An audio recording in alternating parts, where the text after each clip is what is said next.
Hey, I'd like you to refrain from having your mom over every weekend. I boldly told my husband how I really felt. He sighed loudly. Lisa, you forbid everything. What do you mean? You don't want me to build a house. You don't want my mother to come over. You forbid everything. I didn't mean it like that. Then, what do you mean? How long do we have to wait? My name is Lisa. My husband Frank and I have been married for 5 years. We have one common goal. We want to buy our own home. Now that we've saved up a down payment, we're ready to move on from renting. The home I've always dreamt of. After we settle down, we want to start a family and raise our children in a home that we can call our own. Such hopes were growing, but a dark cloud looms over us. My mother-in-law, who had heard about our plans to buy a home, began to make some suspicious moves.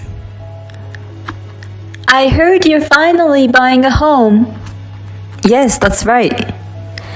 Have you already decided on what kind of home you want? Yes, I have an idea of what we want. Well, that's great. Let me know if there's anything I can do to help. Thank you very much. Oh, by the way, have you been to the showroom near your house? No, we haven't been able to get an appointment there yet. Well, I'll make an appointment for you. We can go together. No, I would like her to refrain from it. I want to inspect the new house with my husband alone. But after that, my mother-in-law kept trying to get involved in our choice of property. She even made unannounced visits. I got you a brochure of land for sale. Thank you very much. My mother-in-law had a dozen of leaflets in her hand. How about this one? It's close to the station and big enough for 2 families. What did she say? Did she say 2 families? I was unable to say anything, and my mother-in-law kept on talking. If the train station isn't close by, it's not convenient for anything. And you better be close to a hospital for when you get old. This property is close to a supermarket. You already have a hard time deciding which one to choose, don't you? At first, she asked if there was anything she could do to help. But before I knew it, my mother-in-law was taking the lead in choosing the house. She's pushing her wishes based on the assumption that she'll live there herself. This is not good. I told my husband everything that had happened that night. Oh, I think she might have mentioned something about living together. What? You want to move in together? Yeah, well, if you will let her. I won't force you, don't worry. I'm feeling a little blindsided by the statement of my husband. If I let her? I don't think so. I can't believe my husband would continue to dilly-dally. I'll be the one who gets the bad end of the stick when I finally tell my mother-in-law that we're not going to live together. Why can't he realize that? Shall we stop building the house? What? Why? Because the way you said it. If I choose not to live with her, she'll know I said no. We're going to be together for a long time, and I don't want things to get awkward. I don't want a house if that's what it's going to take. I can raise my kids in a rental. And we can use the down payment we saved up for our children's education. Then my husband clearly started to panic. Wait a minute. I get it. I'll say no to her and we'll build a house. No, that's fine. You can't even talk to your mother. I've never seen my husband speak up to his mother. Don't worry, trust me. Why are you so desperate? I want to live in my own house and raise my children there. You weren't so enthusiastic when we talked about that. No, I was excited. That's a horrible thing to say. I feel the same way about our children. I see.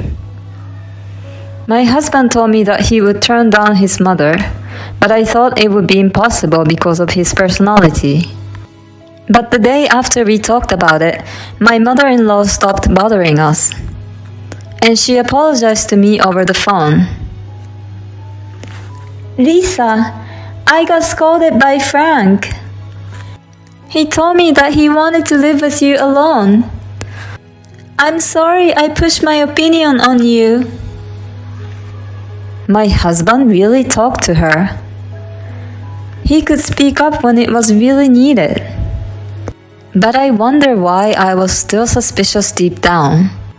I told my husband about my mother-in-law's apology, and he had a very satisfied smile all over his face.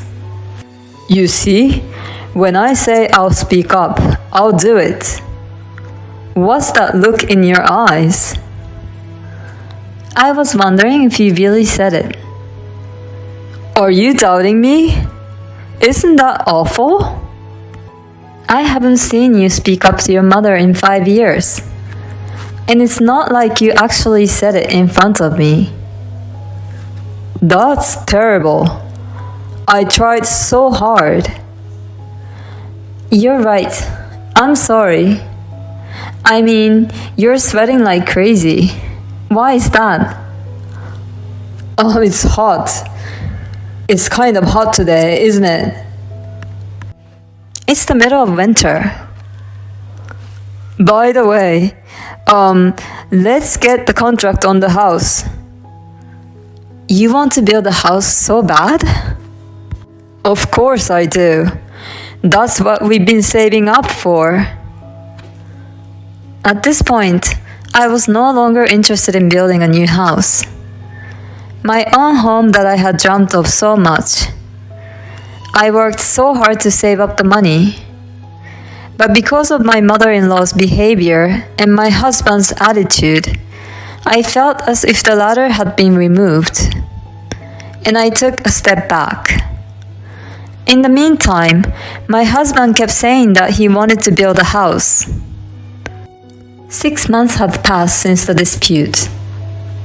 My husband kept on talking about the house, but I was still not convinced.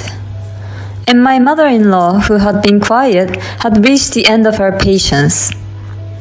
She began to appear at her house frequently.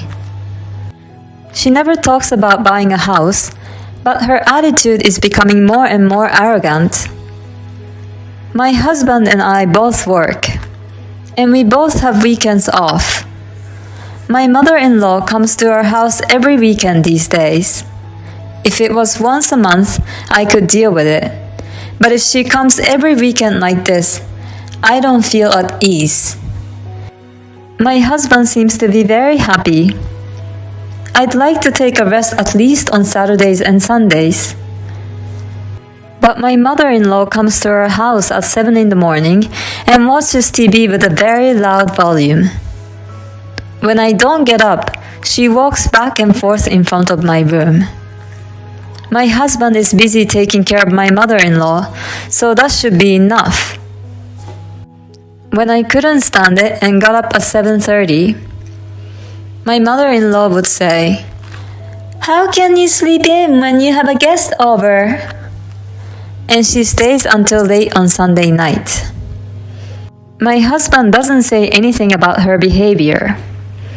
And when I look at him, the word divorce comes to my mind. But I want to avoid divorce if possible. I wanted to talk about what I could do to make things better.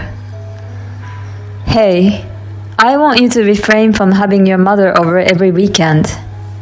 I boldly told my husband how I really felt. Then he sighed loudly. Lisa, you forbid everything. What do you mean? You don't want to build a house. You don't want my mother to come over. You forbid everything. I didn't mean it like that. Then what do you mean?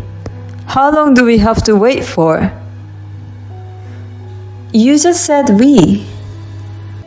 What do you mean? Who else is waiting? What? Didn't you just say we? My husband's face flushed and he started sweating profusely. I didn't say that. Then maybe I heard you wrong. We can't build a house with your mother coming over every weekend like this. Why not? Because I can't rest. If my parents came to stay over every weekend, would you be able to get some rest? Your parents won't come. They have such a nice house. I'm sick and tired of this nonsense. That's not the point. I don't care about the house. I'll ask my parents to stay with us next week. Then my husband raised his voice. Absolutely not. Why not? Because it's too tiring. Don't tell your parents to come over. My mother is the only one allowed here. This is my house too. I'm the head of the house. If you can't do what I say, then get out. Are you serious?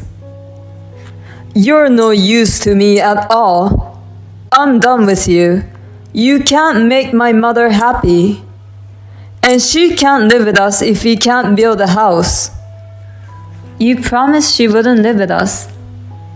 What are you talking about? Once the house was built, we could do whatever we wanted, including living with my mother. What do you mean? I told you this much, and you still don't get it? I was going to invite my mother in when the house was built. I knew it.